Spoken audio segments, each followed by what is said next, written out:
o bate-papo jurídico sem juridiquês. E hoje nós estamos aqui com a doutora Nilma. A doutora Nilma, ela é advogada geral da União de São Paulo, é conselheira da seccional da UAB, é mestre em Direito pela PUC São Paulo, mestre em Direito do Estado pela PUC São Paulo, é ex-presidente da Comissão da Advocacia Pública da OAB.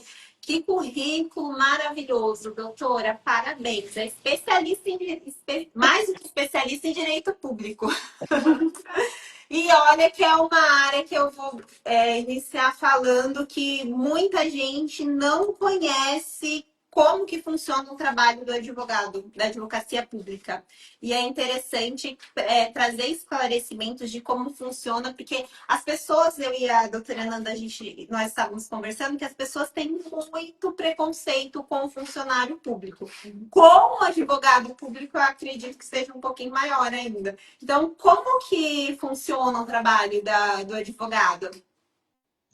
Olha só, eu quero primeiro agradecer o convite, tá, doutora Gislaine Assunção, doutora Ananda, eu tô, assim, realmente muito honrada, muito feliz, muito grata mesmo, viu? Cumprimento aí todos que estão nos assistindo, né? É um grande prazer para mim, tá, falar sobre advocacia pública também, né? Então, na verdade, é assim, começando mesmo a questão do começo, né? É a questão com o servidor público, né? Falando assim brevemente, tá? Eu acho que o que existe mesmo é um desconhecimento, assim, tá?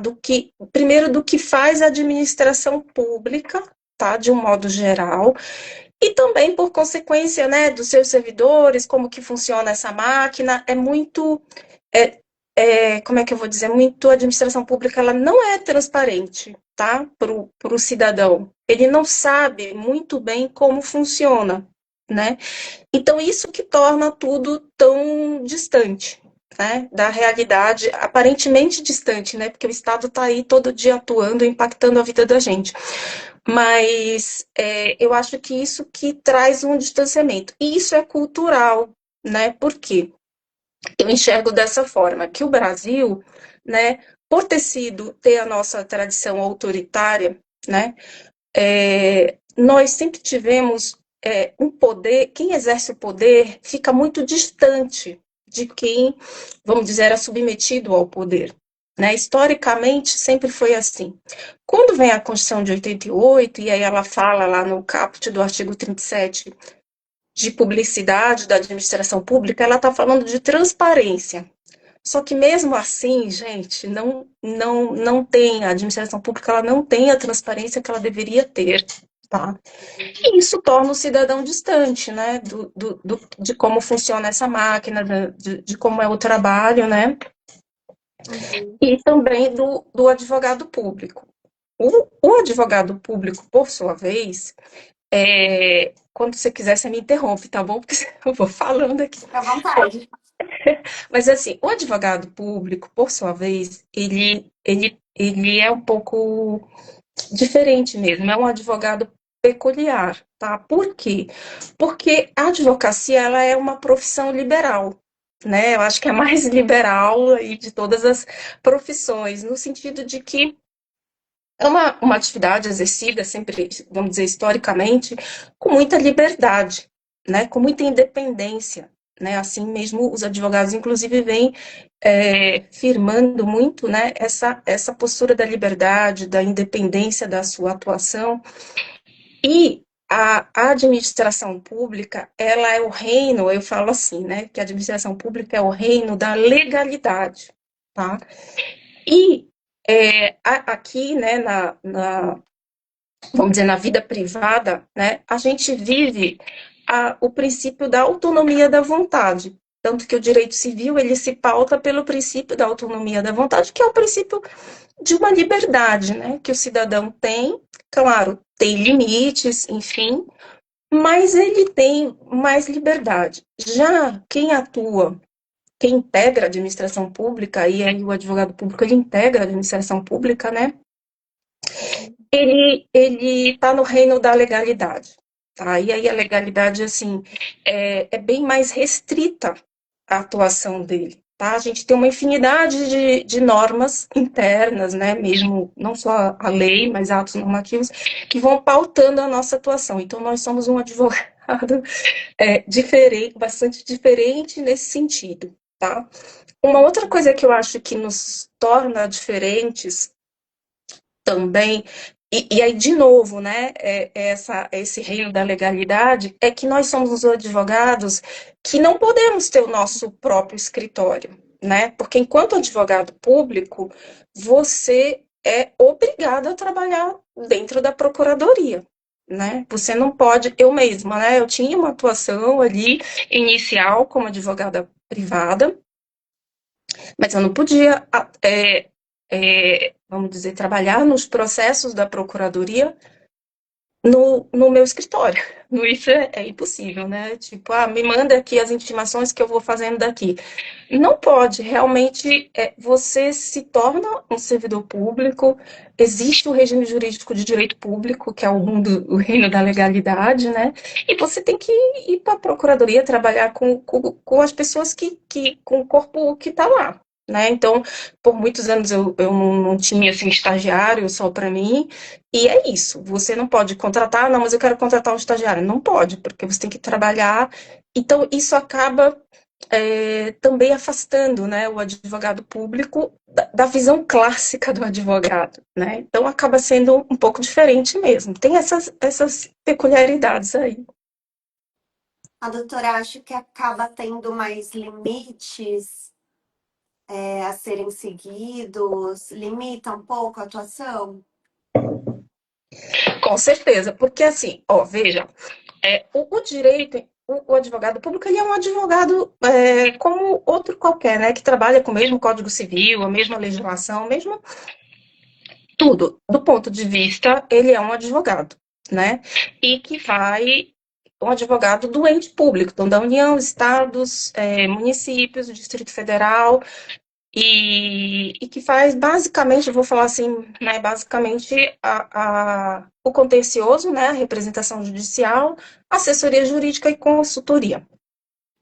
Também faz um extrajudicial também, mas é basicamente consultoria, né, assessoria e a representação judicial. Só que ele é um servidor público.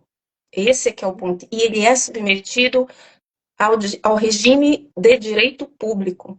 E ele, por ser servidor público, ele obedece a várias, por exemplo, no âmbito federal tem várias leis, né, administrativas, tanto que assim, o direito administrativo ele é tão mutante, né, que não dá nem para codificar. Não tem como codificar, porque toda hora sai uma medida provisória nova, sai um ato novo. Atos internos, gente, é uma infinidade. São pareceres referenciais, pareceres vinculantes, pareceres não vinculantes, pareceres aprovados pelo presidente da República, vincula toda a administração pública, parecer aprovado só pelo advogado-geral da União, que vincula só a AGU. Então, a gente navega diariamente numa infinidade de normas. Então, nós somos bastante vinculados, bastante, uma atuação muito mais vinculada do que o advogado privado. O advogado privado, ele responde, né, basicamente, para a OAB, né, nos processos disciplinares, ali né, no Tribunal de Ética da OAB, né, que é basicamente, vamos dizer, a corregedoria. A gente é vinculado à OAB, responde para a OAB do mesmo jeito, mas a gente tem a corregedoria e várias leis, né, também, e todos os crimes ali também, contra a administração pública, que também incide toda a legislação criminal. Então, a gente tem um regime jurídico, não parece, mas é um regime jurídico duríssimo, né, para o servidor público. Tanto que, na verdade, assim, quando a administração pública ela quer punir, não falta instrumento jurídico. É só uma questão dela realmente querer demitir, né, quando a Com toda essa seriedade e atuação do advogado público, a doutora acredita que ele pode ser um agente de transformação social ou não? Ele sempre deve estar limitado à defesa do Estado, à defesa técnica do Estado. Olha, eu acho que eu sou encantada mesmo com a área jurídica, eu gosto bastante, né, apesar de já estar há bastante tempo e dizem que a gente vai se desencantando, né, com a área, mas eu mantenho, assim, muita alegria de trabalhar na área e muita esperança mesmo, né? Eu acredito assim que qualquer operador, né, jurídico, ele pode fazer justiça, porque a gente trabalha, nós todos integramos o sistema de justiça, né? Então todos nós temos, na verdade, essa responsabilidade de fazer mudanças, né, e fazer a justiça. Então são muito comprometidos com esse valor, justiça, e eu acho que a nossa matéria de trabalho é o ser humano, né? Mas é o conflito humano interpessoal. Então, o advogado, nosso, vamos dizer, matéria-prima, vamos dizer assim, né? É o conflito humano interpessoal. Então, como a gente está muito inserido dentro disso, eu acho que sempre você consegue, sim, fazer mudanças, provocar mudanças com a sua própria atuação mesmo no dia a dia, porque o direito ele é mesmo a ciência humana, né? Ele está relacionado a pessoas, ele tá muito nesse sentido, nesse setor e também muito relacionado a valores. Então, a justiça, a gente muito se relaciona a ideia de justiça a uma ideia de igualdade. Então, só aí você, por exemplo, a administração pública, ela é obrigada a exercer, atuar com impessoalidade, né? Só aí, dessa palavrinha, você já desdobra um monte de coisa que dá para o advogado público, né? Por exemplo, o pessoal da consultoria, desdobrar, e só daí você já retira muita coisa, que já proíbe. Só essa palavra já proíbe perseguição, proíbe você vamos dizer, beneficiar uns em detrimento de outros, né? Então, as regras são bastante, devem ser objetivas, os critérios de decisão administrativa, né, devem ser pautados nos critérios previstos em lei, portanto, objetivos. Só essa palavra impessoalidade, ele está dizendo assim, olha, não é para você ser, não é para você pessoalizar, não é para você perseguir, não é para você facilitar a vida do seu amigo e prejudicar uma pessoa que você não gosta, né? Só dessa palavrinha você tira muita coisa. Então, eu acho que dá sim, eu acho que todos nós, né, operadores do direito, integrando o sistema de justiça, somos importantes. Todos nós somos importantes e conseguimos sim fazer justiça, eu acredito nisso. E a doutora tem um exemplo assim que possa passar para gente relacionado ao advogado público como agente de transformação social? Como que atuaria na prática? Olha, eu acho assim, agente de transformação social, eu não sei aí, teria que ver, né, o quão amplo seria essa expressão. O que eu posso te dizer, assim, que a grande contribuição da advocacia pública é garantir que a administração pública, ela atue segundo critérios previstos em lei. Por quê? Porque o que acontece? Que é justamente isso que eu estou falando da impessoalidade, tá? Por quê? Porque o grande problema é que o Estado, ele tem muito poder, né? Ele tem muito poder concentrado dentro dele, tá? Não só pelos agentes políticos, mas pela própria administração pública quando ela vai decidindo. Só que ela precisa pautar suas decisões por critérios previstos em lei, porque a lei é a vontade do povo, né? Então, ela sai do Poder Legislativo e o Poder Legislativo está dizendo assim, olha, é para você agir de acordo com esses critérios. Então, é a advocacia pública que garante muito eu diria assim, é muito Estado de Direito, viu? A gente está muito nessa trincheira da garantia do Estado de Direito, da garantia da uma correta execução dessas políticas públicas, de uma correta utilização desses recursos orçamentários, de uma correta apuração da dívida pública, enfim, né? Mas é muito nesse trabalho de levar esses critérios objetivos, levando porque é um advogado, né? Então é muito de dar essa sustentabilidade jurídica que acaba impactando a vida de todo cidadão de um modo geral, tá? Agora eu vou dar uns exemplos assim, que aí vai clareando um pouco, né?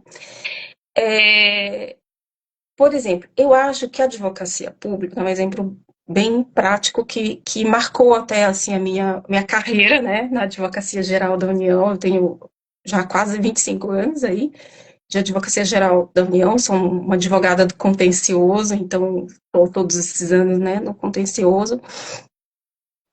E, e quando eu entrei na Advocacia Geral da União, a gente vivia uma época em que o advogado público ele não tinha autorização para não recorrer, tá?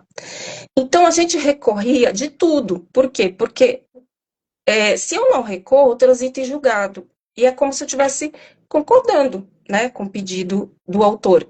E que se eu não tenho uma autorização para, vamos dizer, reconhecer o pedido, por exemplo, se eu não tenho uma autorização legal, só o fato do advogado não recorrer já vai transitar o julgado, eu já vou pagar. Então, nós não podemos indiscriminadamente não atuar, a gente tem que atuar, né? Assim que funciona a advocacia pública. Só que na época não existia praticamente nenhuma autorização, certo?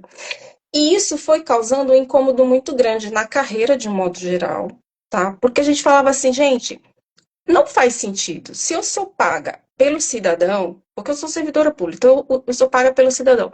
Não tem sentido eu ficar recorrendo de uma matéria que os tribunais superiores já pacificaram. Para que eu estou recorrendo? Só para atrasar o recebimento desse valor pela pessoa? Entende? A gente tem muita matéria patrimonial, né? Que é as indenizações, recebimento mesmo de valores, em face do poder público, no caso da União. Então, isso incomodava muito, porque eu acho que a advocacia pública ela é diferente nesse sentido, porque ela é remunerada pelo povo, pelos cofres públicos. Então, não tem muito sentido você ficar.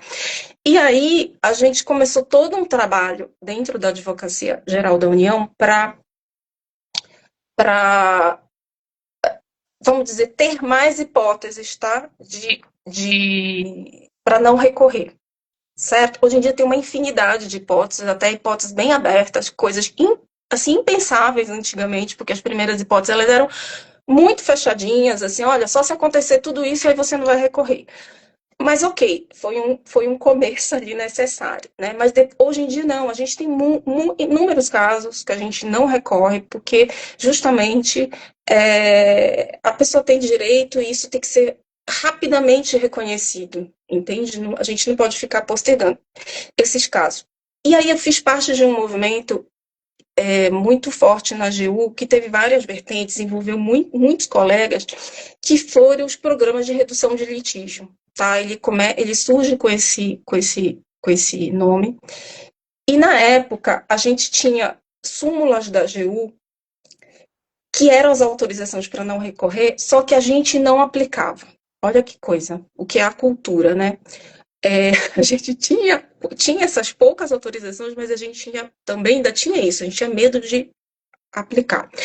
E aí eu criei um grupo de estudo, enfim, para a gente estudar essas coisas e nós decidimos divulgar essas súmulas da AGU. E aí isso até rendeu um livro, né, que eu coordenei na época. Vou até mostrar aqui para vocês, eu até separei, que é uma das coisas, assim, que eu gosto, que eu fiz na minha carreira, né, ou aqui, que é o Súmulas da AGU Comentadas, que acho que eu fiz, saiu em 2000, eu não lembro agora se foi 2013, depois ele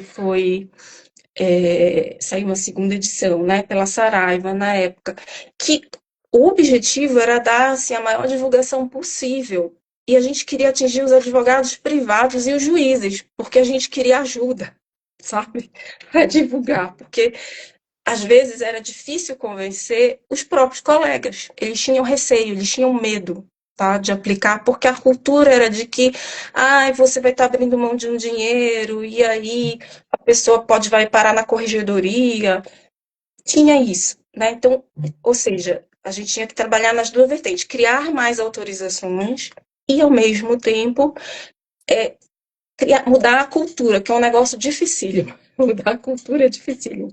Que é fazer o público de dentro aderir a isso. E aí a gente começou a jogar para fora, que era para ver se os advogados privados pediam para aplicar essa súmula, porque aí o juiz ia aplicar, porque aí o judiciário ele é mais, né, assim, ele é mais corajoso, ele, enfim, ele vai mais à frente, né, por incrível que pareça, com algumas mudanças. E aí ele abre caminho, vamos dizer assim. E aí a gente fala, não, foi o juiz que falou, então tá tudo bem, né? Então, Então, isso foi uma das coisas, assim, vamos dizer, mais, né, mais assim, importantes. E fora todo o programa de redução de litígio da AGU, que passa também pelo programa de negociação, de conciliação, que é eu diria assim, que é uma advocacia mais próxima do cidadão, tá? É um esforço, né? Porque é difícil para a administração se aproximar do cidadão por causa da nossa cultura, tá? É uma questão cultural, doutoras, eu sinto que é cultural.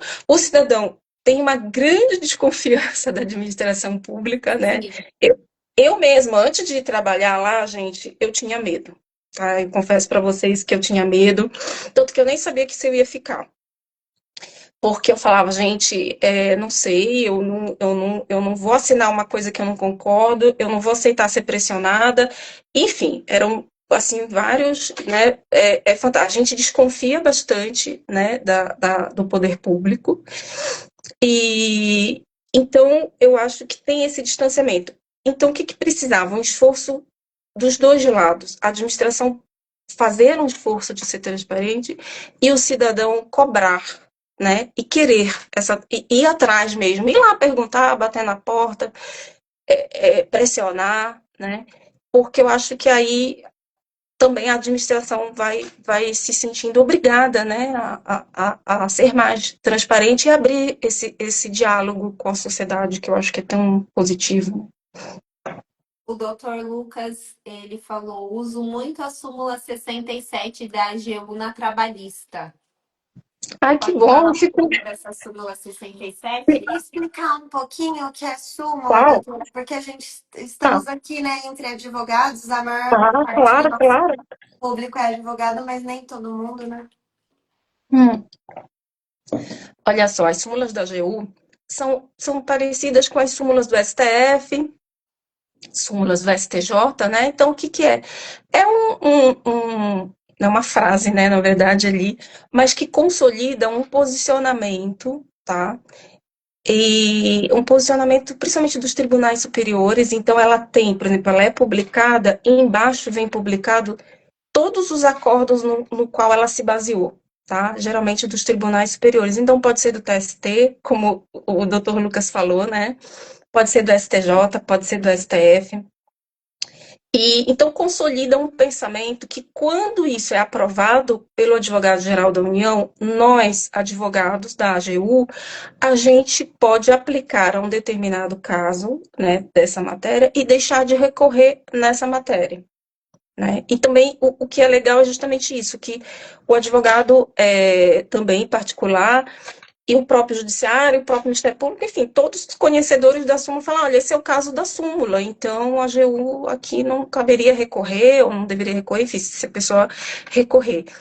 Mas hoje a gente tem já mais é uma outra advocacia hoje, né? Assim, na AGU, a gente tem, não, além das súmulas, a gente tem atos normativos internos, né? As portarias internas, que nos autorizam a não recorrer. A gente também tem algumas alçadas, né? Então, a gente, se o valor tiver determinada alçada também da causa, a gente também não recorre. Então, a gente tem bem mais autorização hoje para não recorrer, porque é isso, né? Não tem sentido, assim, o poder público, né? A gente continuar insistindo numa tese que está vencida nos tribunais superiores. Então a gente viu que antigamente o advogado da AGU não podia deixar de recorrer. E como que ficava, então, assim, a possibilidade de fazer acordo? Podia recorrer, podia acordar, fazer acordo antigamente, o advogado da AGU? Não, não, é assim, ó, eu entrei, né, na AGU em 2001, tá? Então, tem uma lei de 1997, 76, 768, uma lei bem antiga, que ela autorizava os acordos, tá? Só que ela falava simplesmente assim, ó, a União, os estados, os municípios, o Distrito Federal podem fazer acordos. Ponto. Isso é muito vago, entendeu? Isso é muito vago, realmente, para dar uma concretude. E aí o que acontece? Passaram-se anos, nada aconteceu. Quando chegou em 2009, olha o tempo que passou, a AGU, ela fez uma portaria falando da possibilidade da gente fazer acordo. Só que ela também era bem genérica. Resultado, o advogado não se sentia confiante para fazer acordo. Porque, gente, o que acontece? Vou fazer um parêntese aqui rapidinho. Você deve pensar assim, né? Gente, mas como que o advogado tem autorização e não se sente confiante para usar essa autorização e não recorrer? É que a cultura dentro da administração pública, a gente sempre tem que lembrar o histórico, né, do nosso país, essa tradição autoritária no Brasil é uma tradição de que manda quem pode, né, e obedece quem tem juízo. Então, ela é bastante autoritária. Então, assim, você entra na carreira e existem. As pessoas já vêm te contar várias histórias sobre advogados que foram mandados para a corregedoria. Existe uma cultura do medo, né? Eu falo que é a cultura do terror, né? Porque, se você fizer isso, você vai para a corregedoria. Tanto que, assim, as primeiras vezes que eu comecei a aplicar a súmula da AGU, e eu e umas poucos colegas, eu aplicava direto. Eu aplicava assim, deixa de recorrer com base na súmula tal, pá. E acabou. E mandava o processo embora. Nessa época, ele ia para um setor administrativo para dar a baixa. Os servidores me devolviam e falavam assim, doutora, a senhora não fez nada nesse processo. Eu falei, não, fiz um despacho aí, não, mas isso daí, não.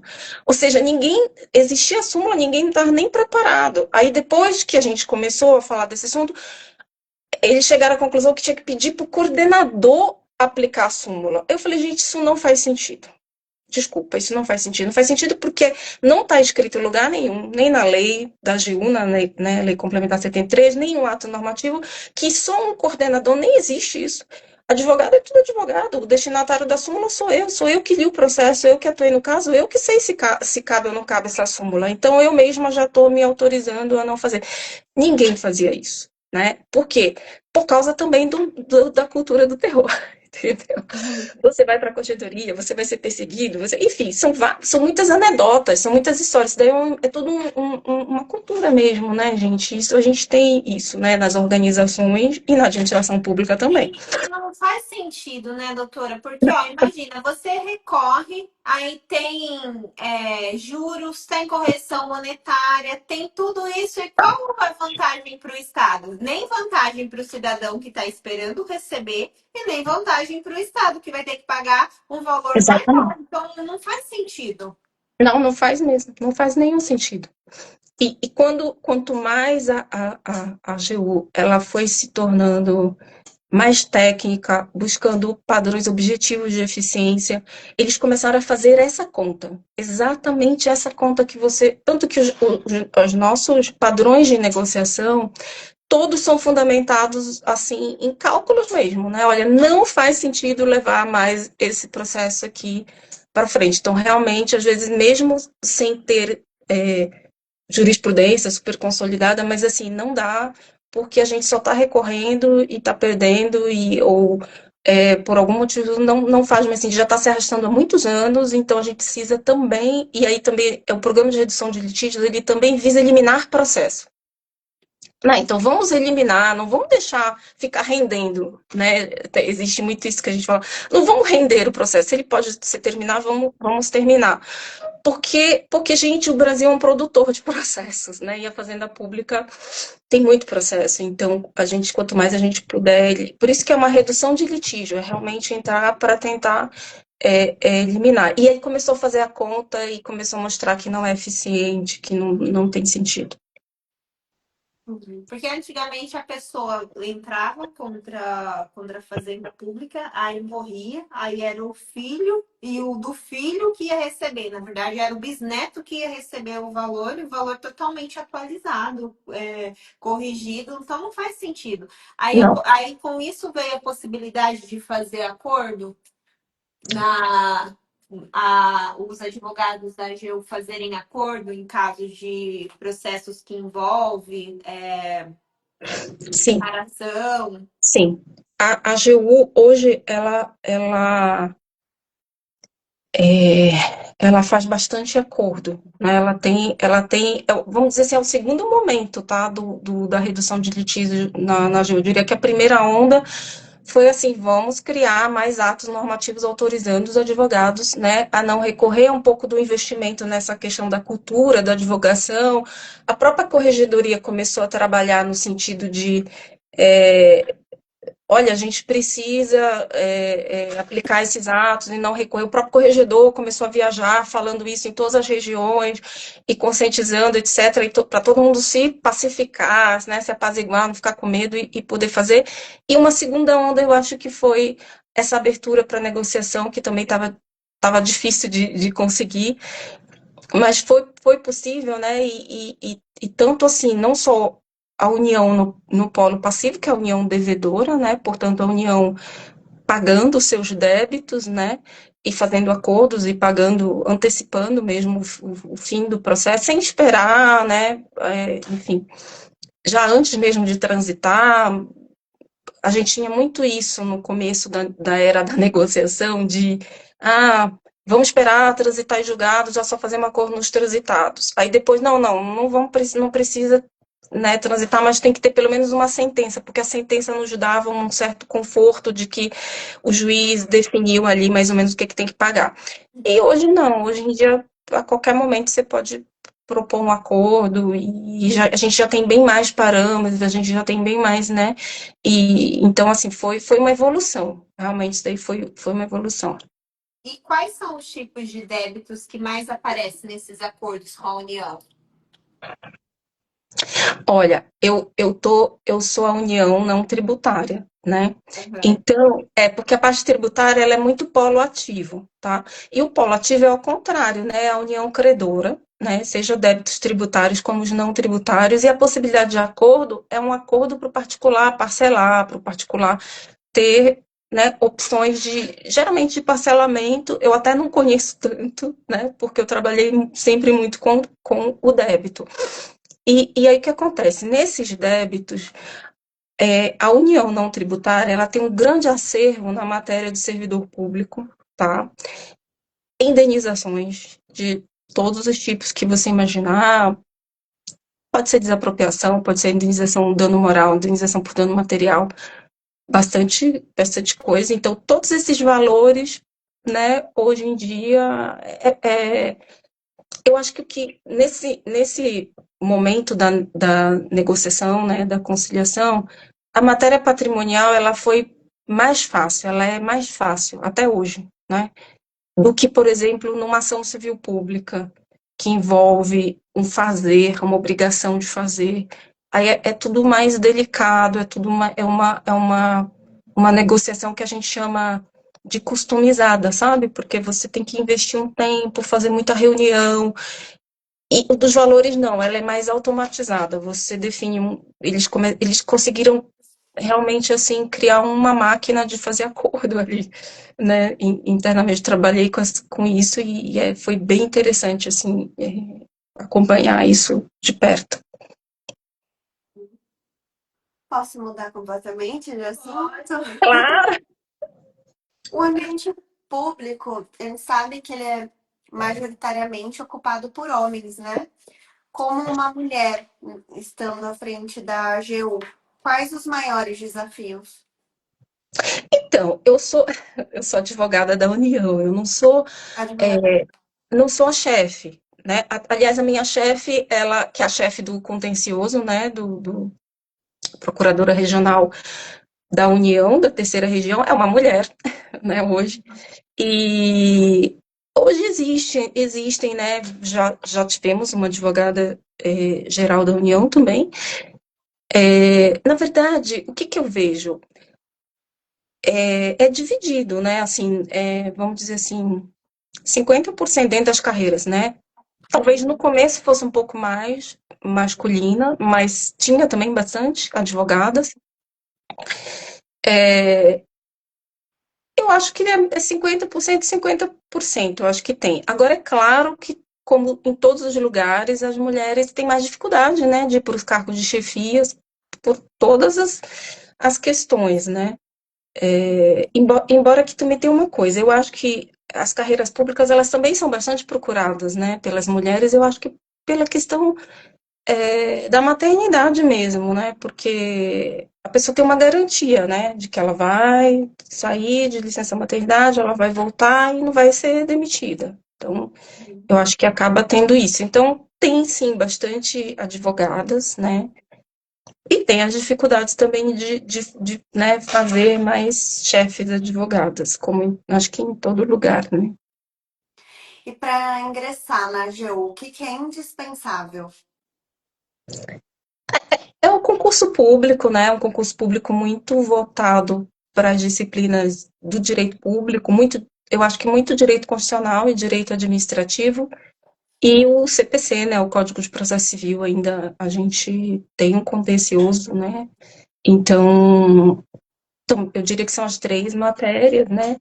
Mais fortes, assim, de cobrança nas provas, que são as provas mesmo de concurso público, né? Vão muito nessa questão do direito público. E já dentro do cargo, tem alguma habilidade indispensável depois de passar no concurso? Olha, eu acho que como toda profissão exige ali uma adequação e um pouco de uma vocação, né? Você tem que se adequar um pouco ali. E eu acho que ser um profissional da administração pública exige uma vocação, sabe? Porque, assim, primeiro, por isso que eu falei para você, né? São muitas regras. São muitas regras. E como a gente, justamente, a advocacia pública é a parte que mais conhece as regras, porque um servidor público normal, ele não tem obrigação também de conhecer todos os pareceres que foram aprovados, todos os atos normativos, todos, né? Uhum. Tá lá no dia a dia dele, fazendo o trabalho dele, ele não é obrigado, mas nós, como nós somos obrigados a saber, então a gente está sempre se atualizando, um está perguntando para o outro e está sempre saindo, né, coisa nova. Então então a gente percebe que é uma vida mais engessada, tá? Assim, por exemplo, vou dar um exemplo. Quando eu trabalhava com as negociações, a AGU ela investiu muito no treinamento, na coisa de você ir para a mesa de negociação e você já ter feito curso, enfim, tudo. Só que o que dá bastante trabalho é que você volta, né, lá da audiência de conciliação, enfim, você tem que fazer todo um trabalho interno de fundamentação, entende? Você justifica muitas coisas, entende? Você faz a primeira, sei lá, nota jurídica. Aí você faz um parecer. Na época você tinha que pedir autorização de alçada. A alçada não era muito alta. Aí você pede para o primeiro chefe, depois você pede para o segundo chefe. Aí o valor é muito alto e ia para Brasília. Aí você tem que ligar e conversar com um colega de Brasília e convencer ele que aquele acordo é muito bom.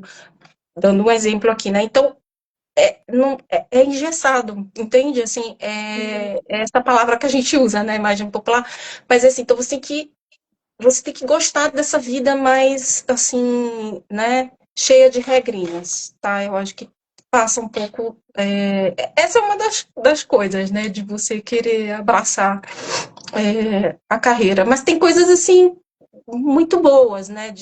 Por exemplo, é uma advocacia que sempre desafia a gente, é de volume, tem bastante volume, então eu diria assim que o advogado público, em razão do volume, eu acho que ele acaba adquirindo uma bagagem jurídica mesmo, porque ele recebe bastante, ele tem que falar, e aí vamos pensar mesmo assim, por exemplo, vamos pensar no procurador municipal, né?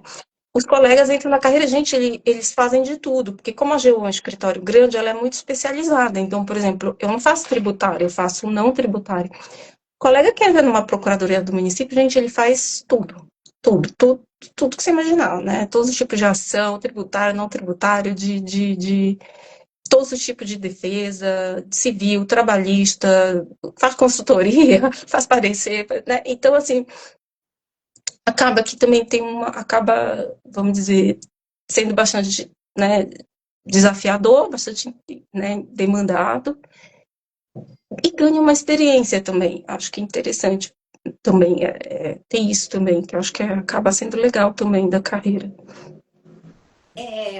Vamos falar um pouquinho sobre atendimento das pessoas que utilizam, dos usuários do serviço público. Porque muita gente Ah, reclama. sim, sim, Reclama sim. demais, nossa, não fui bem atendido e tal, e isso é praticamente unânime em todo o Brasil. E, pensando nisso, nós tivemos uma lei, que é a Lei 13.460, que fala sobre a proteção e a defesa dos direitos dos usuários do serviço público. A doutora pode falar como que funciona essa lei? Porque, assim, a maioria das pessoas que utilizam, elas não sabem que tem uma lei que trata somente disso, de como que elas têm que ser tratadas, de como que tem que ser realizado o serviço. Eu acho que é importante isso para a população, para elas saberem, olha, seu direito em relação a quando você utilizar o serviço público, o seu usuário do serviço público é tal. Eu acho que é importante eles ficarem cientes. Então, tem como dar uma pincelada na lei Claro. 13.460? Olha, eu posso te falar o seguinte, essa lei, ela é bem importante mesmo de ser divulgada, né? Porque ela é como se fosse o Código de Defesa do Consumidor, né? Só que do usuário de serviço público. Porque o que acontece? É até é muito comum, existe até jurisprudência, né? Falando nesse sentido, de que não aplica o Código de Defesa do Consumidor para a administração pública, né? Nessa questão do serviço público. Então, acho que foi muito pensando nisso que se fez essa lei. Eu acho essa lei excelente, tá? Eu acho que ela atende muito ao interesse da população, do cidadão, e ela detalha tudo isso que até eu tenho falado aqui, né? De como que a administração pública ela tem que ser transparente, prever a criação de ouvidorias. Eu sou muito fã de ouvidoria, gente. Eu acho que o cidadão deveria estar sempre pedindo, assim, para que os órgãos criem ouvidorias, porque eu acho que isso aproxima, sabe? E a administração pública precisa investir nessa escuta, tá? Uma escuta qualificada. A ouvidoria, ela faz uma escuta qualificada. É diferente do você ter um servidor para ouvir e a pessoa está lá trabalhando e ela tem que parar para ouvir. É diferente, né? Então, essa lei, e ela é o Código de Defesa do Consumidor, né? Só que do usuário de serviço público, e é uma lei maravilhosa. O Brasil tem leis muito boas, né? E essa é uma. E então é isso, é para que para levar o cidadão mesmo a usar a lei, e ele detalha, né, os pedidos que ele tem que fazer, como que a administração pública tem que responder para ele, fala sobre essa questão da transparência da administração pública na sua atuação com o particular. Enfim, eu acho que ela vai dele criando vários deveres até para a administração pública, direitos, né, para os usuários, e eu acho que isso é muito útil. E, na verdade, gente, eu acho que o cidadão brasileiro, ele deveria ser mais, ele cobrar mais a administração pública, sabe? Eu acho isso, porque eu acho que quando vem essa cobrança de fora, a gente que está dentro e dentro da administração pública, eu falo que a gente vive dentro de caixinhas, né? Cada um está na sua caixinha, você está lá no seu setor fazendo aquele pedaço. Então, você não tem muita ideia do que o cidadão está pensando, do que está acontecendo lá fora. Então, é quando ele aparece, é quando o cidadão vai, procura, reclama. Eu acho que isso é muito positivo, é um exercício maravilhoso assim, de cidadania mesmo, e a gente não tem muito esse hábito, né? Embora que eu vou falar uma coisa para você, eu gosto muito aqui de viver aqui em São Paulo, a capital. Eu acho que o paulistano ele tem esse hábito, sabe? Eu acho de reclamar, de falar, de ir mesmo na ouvidoria. Eu conheço até um amigo meu que trabalha na ouvidoria, acho que do metrô. Ele falou que é um mar de reclamação, né? E que bom que a pessoa está lá, está falando, porque isso faz a administração pública mudar, tá, gente? É uma coisa que eu posso dizer para vocês que eu tô dentro. Se você acha assim, nossa, eu vou chegar lá, vou reclamar isso, não vai dar em nada. Eu acho que hoje em dia não é bem assim, porque tudo, né, como está informatizado, as coisas estão, acho que organizadas. Hoje o Estado brasileiro, né, mas um pouco melhor organizado do que foi antigamente. Na verdade, essa reclamação ela foi para alguém. e alguém está querendo lá dentro, tentando resolver esse problema. Então, foi bom você ter feito essa reclamação. A primeira coisa que eu acho é isso, sabe? E a sociedade, o cidadão, né, o povo, ele é o titular do direito, né? Todo direito emana do povo, tudo isso que a gente faz é para o povo, né? Então, é muito importante que ele esteja ali acompanhando, sabe? A gente não tem muito essa noção, mas isso é muito importante para mudar, sabe? E eu acho que, vamos pensar assim, né, doutoras, na maioria do povo brasileiro, a maioria do povo brasileiro é muito usuário de serviço público. É que a classe média não é, no Brasil, não é tão usuária de serviços públicos, né? E eu até falo, eu não uso tantos os serviços públicos, porque meu filho estuda numa escola privada, né? A segurança do meu prédio é uma segurança privada. Quem mora nos condomínios já tem a segurança privada. Então, eu não uso tanto o transporte público, uso mais o metrô. Mas a maioria da população vive dos serviços públicos. Então, mas a gente tem um problema no Brasil que, assim, o cidadão, ele não se sente dono, sabe? Ele não sente assim, não, eu posso reclamar. Não, ele se sente meio, não sei, constrangido, talvez, até, de fazer essa reclamação. E que é tão importante. E eu acho que as sociedades onde, aqui no Brasil, tá? Se tiver um município onde o cidadão reclama muito na cabeça lá de todo mundo na administração pública, você pode ter certeza que vai melhorar. Porque essa reclamação, ela chega.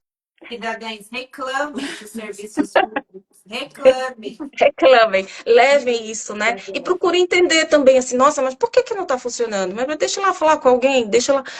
Porque aí você começa a entender essa máquina. Como é que essa máquina se move? Por que essa pessoa não fez? Por que fez isso, não fez aquilo? Por que você não pensou nisso? Porque, sabe, quanto mais gente, quanto mais próximos nós fôssemos, eu acho que isso ia melhorar muito. Essa é a minha impressão. De uma pessoa que está de dentro, né, de dentro da máquina, e eu vejo a máquina funcionando todo dia, né, como é esse funcionamento por dentro ali, e você vê muito isso, e o cidadão não tem muita noção desse poder, ele tem um poder gigante, assim, na mão. Sim, de se sentir dono, tem que se sentir dono e tem que reclamar, porque o serviço está sendo em prol dele ali. Tem que aprender, sim.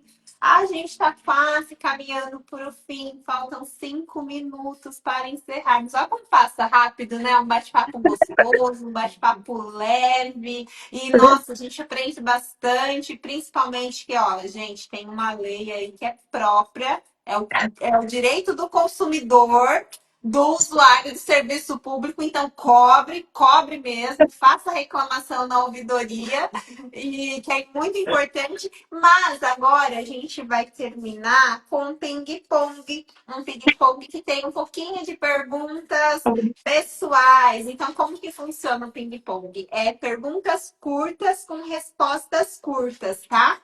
Tá bom, Então, vamos começar? Vamos vamos, lá. vamos começar. Um livro jurídico que marcou a sua carreira. Olha, eu vou falar de um quando eu era estudante, né, lá naquele comecinho, que eu acho que ele acabou me inspirando aí muita coisa, que foi a luta pelo direito do Voyere, né? Lá atrás, um livro, acho que bastante conhecido aí da garotada que está no primeiro ano de faculdade, mas muito do que ele fala é isso, tá, gente? O direito, ele tem muito essa coisa mesmo, né? Falei muito. É isso. Pode ir para outra. Uma mulher do direito que te inspira. Ai, é difícil assim, né, essa pergunta. Eu vou falar assim, deixa eu ver. Olha, a nossa ministra lá do STF, né, acho que ela tá única agora, né, a Carmen Lúcia. Eu gosto da trajetória dela, eu gosto dessa, ela tem sempre uma tranquilidade, uma discrição, né, eu acho que eu acho interessante, uma personalidade interessante, assim, eu gosto bastante da atuação dela como jurista, enfim, como ministra, e também pela própria trajetória e que ela leva de certa forma, assim, né, com uma certa tranquilidade. Eu acho isso também importante. E vou falar também aqui brevemente, porque eu acho que a gente é bom a gente, né, olhar um pouco para quem está aqui perto da gente e uma pessoa que próxima de mim, da minha geração, né, e que acaba sendo, assim, importante, inspira bastante, foi a nossa presidente, Patrícia Vanzolini. Acho que foi legal, assim, também ter essa mulher próxima, assim, que deu uma energia, deu um gás e trouxe uma inspiração. E uma advocacia mais unida. Fez uma transformação na advocacia do estado de São Paulo, né? Na advocacia Sim, paulista. Sim. sem dúvida. Uma frase que te guia. Nossa, uma frase. Olha, eu vou falar uma frase mais vou falar mais do hoje, tá bom? Então agora nesse momento, engraçado, essa frase ela estava aparecendo, ela de vez em quando tá vindo na minha cabeça. Então eu vou falar que é o orar e vigiar. Eu tô agora ultimamente, eu acho que faz todo um sentido, né? Não foi só orar e vigiar, tem sentido, ficar atento. Uma conquista que te enche de orgulho. Olha, eu sou uma advogada muito realizada, tá? E eu sou realizada por ser advogada, tanto que só uma vez eu exerci um cargo que não foi nem de chefia, né? Eu fui coordenadora da coordenação de negociação regional, era coordenadora regional da terceira região. Mas eu sou muito realizada de ser advogada da União, gente, ser advogada é com certeza a minha maior conquista, assim, profissional. Eu sou bem feliz mesmo nessa profissão. Um lugar favorito. Lugar favorito? Uma praia. Pode ser Praia. qualquer praia. Qualquer praia. Amo também. Amamos. Bom, Um projeto da comissão da OAB que você destaque com carinho. você está falando da comissão Público. da advocacia pública, né? Nossa, tivemos bastante coisa, né? Teve uma coisa que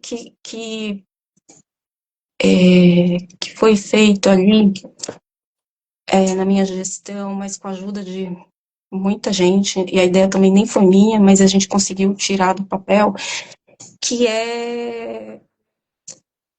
foi a questão da participação da OAB nos concursos públicos, né? Que a OAB, ela, por lei, pelo Estatuto da OAB, ela é obrigada a participar dos concursos públicos. E a Comissão da Advocacia Pública tinha muito essa vontade de ter esse contato mesmo com as prefeituras, de colocar minutas de concurso público à disposição, e a gente conseguiu preparar umas minutas, inclusive com as cotas, entendeu? Com as cotas raciais, com as cotas para mulheres. Eu acho que o concurso público ele é um grande meio de acesso ao emprego, né? Entende? De uma maneira objetiva. Para quem não conhece ninguém, vamos dizer, a pessoa não conhece ninguém, ela não tem nenhuma indicação, aí você faz o concurso, né? Então, e quando tem as cotas, eu acho que tem que ter as cotas, né? E a OAB comprou também essa briga, tem comprado essa briga, então eu acho que isso é fantástico, eu acho que aí é uma mudança social, aí sim, eu acho que, né, o direito mudando mesmo, podendo mudar a sociedade, porque a pessoa, né, poder ascender, né, profissionalmente, trabalhar, enfim, eu acho que é bem importante. Um hábito que ajuda no seu foco. Um foco. Um hábito que ajuda. Que ajuda. Gente, eu acho que não gosto muito tanto quanto deveria, mas eu acho que o exercício físico ajuda, de um modo geral, né? Acaba levando, assim, a uma concentração melhor, um foco melhor. Eu sinto isso. Sim, com certeza. Bom, muito obrigada, doutora. Nós amamos a sua presença aqui no Júri de Saia. Seja muito bem-vinda para outras vezes também, porque uma hora é bem rapidinho mesmo. Nós adoramos a sua presença aqui. Muito obrigada pelo seu tempo. Obrigada a vocês, obrigada mesmo. Eu estou à disposição. Obrigada, de verdade. Obrigada. Da próxima venha conhecer aqui Sal. Venha pra Com cá, professor. certeza, com certeza. É verdade, é Muito verdade. bem-vinda. E nós agradecemos a todas as pessoas que ficaram aqui conosco, que assistiram esse podcast e informo que os cortes eles serão realizados no Instagram do Júris de Saia, tá bom? O vídeo vai ficar disponível no YouTube para quem quiser assistir, indicar para um amigo para assistir também, estará disponível. E TikTok também. Os nossos cortes estão ali nas nossas redes sociais, o TikTok, YouTube e também no Instagram. Obrigada a todo mundo. Doutora, quer deixar suas redes sociais para quem quiser te acompanhar, saber um pouquinho do seu trabalho? É o arroba, né? É Nilma, underline, aquele tracinho lá embaixo, ave. É o meu Instagram. Muito legal. Aí E quem é aberto, é o Instagram aberto. E quem tiver uma dúvida e quiser Sim, conversar, né, claro, pedir claro. uma informação, pode entrar em contato com a doutora. Foi um prazer. Muito obrigada. E agora nós nos despedimos, pessoal. Fique atento para os nossos cortes, vai estar disponível aí nas nossas redes sociais. E tenha um ótimo dia. Doutora, muito obrigada. Foi maravilhosa. Aprendemos demais sobre um pouquinho sobre o direito público, né? Exato. Uma outra Obrigada. visão. Isso. Semana que vem, Obrigada. tudo normal no YouTube, gente. Ao vivo no YouTube, tá? Muito obrigada. Boa noite. Obrigada, um abraço. Parabéns para vocês, meninas. Obrigada. Obrigada.